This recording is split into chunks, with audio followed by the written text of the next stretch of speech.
akhirnya mempercepat regenerasi. Jadi kalau kayak saya tuh cocok banget tuh dipakai chemical skin peeling. Tapi kalau kita itu ada standarnya, tidak boleh terlalu tinggi, maka kita gunakan asam laktat, asam glikolik yang sederhana-sederhana, asam malik, asam salisilat atau asam tartar. Nggak boleh gunakan trikloroasetat atau asam glikolik yang sampai 20%, 30%. Jadi kita yang sedang-sedang saja, yang pokoknya mainnya di lapisan epidermis. Nggak boleh sampai dermis, itu sangat berbahaya. Jadi bahan pun yang itu kalau menggunakan bahan asam yang terlalu tinggi seperti apa coba? Asetat. Jadi harus tahu bahwa bahan asam TCA itu sangat berbahaya. Trikloroasetat namanya. Itu benar-benar kulit tuh langsung gosong saat itu. Ya. Apalagi asam sulfat ya. Jadi jenis-jenis asam harus tahu juga supaya jangan sampai kita menggunakannya. Jadi tahu itu artinya supaya jangan sampai kita menggunakan bahan-bahan tersebut. Nah, ada nih jenis chemical skin peeling yang berdasarkan bahan yang digunakan. Ada AHA, ada BHA, ada TCA, ada phenol pills. Kita tuh boleh menggunakan sampai AHA, BHA saja. Nah, AHA, BHA pun kalau untuk kulit yang berjerawat itu harus menggunakan BHA, bukan AHA. Jadi di sini kita bisa gunakan BHA karena dia bisa membersihkan kulitnya tanpa mengiritasi, itu pakai BHA seperti itu. Tapi untuk orang yang berjerawat, jadi batas ini kan supaya mengerti aja.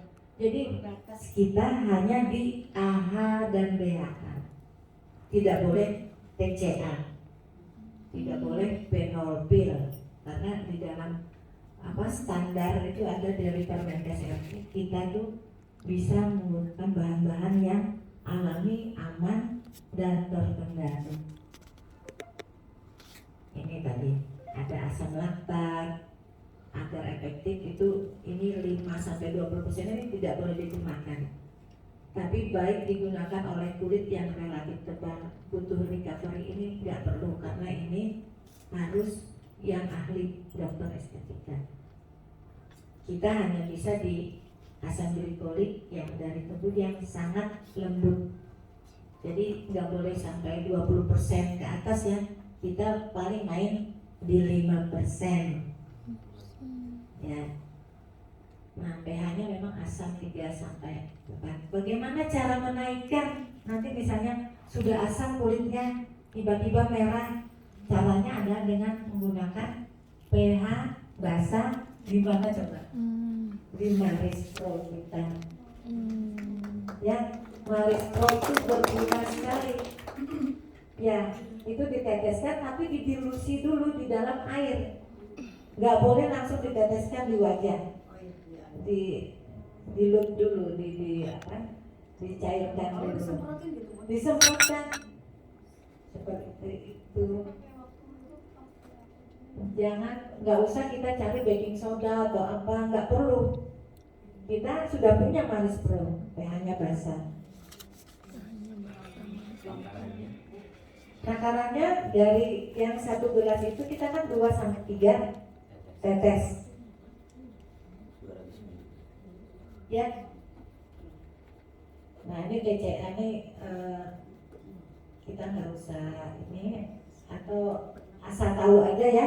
Ini digunakan mengatasi keriput, bercak kulit, selulit, pigmentasi berlebih. Ini misalnya tangan kita yang keriput nih, pengen bagus.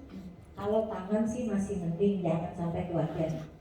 Biar kulitnya kelihatan halus, tangannya paling baik tuh menggunakan TCA. Jadi begitu TCA itu warnanya tuh seminggu tuh gelap, biarin aja. Kulit kita terkelupas seperti kulit ular. sama sekali. Itu menggunakan TCA. TCA pun ada berbagai macam komposisi dan presentasi. Kalau mint cream itu sebenarnya moisturizer, hanya kalau moisturizer di apotik biasanya harus, kalau pengen lebih tinggi itu memang adanya di Universe kan, saya paham betul berapa jumlah ceramide itu yang dimasukkan.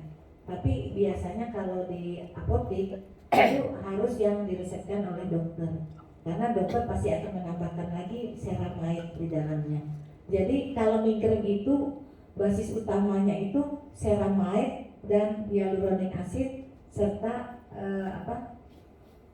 urea. Urea itu bukan urea yang benar ya. Urea itu adalah bahan untuk melembabkan kulit. Jadi ceramide-nya itu harus ada 5. Jadi 5 barir hyaluronic. Kita disuruh istirahat dulu. Baik, nanti kita teruskan lagi ya. Pelajaran ini apa menyenangkan, Dir? Menyenangkan. Nah, itu kita teruskan.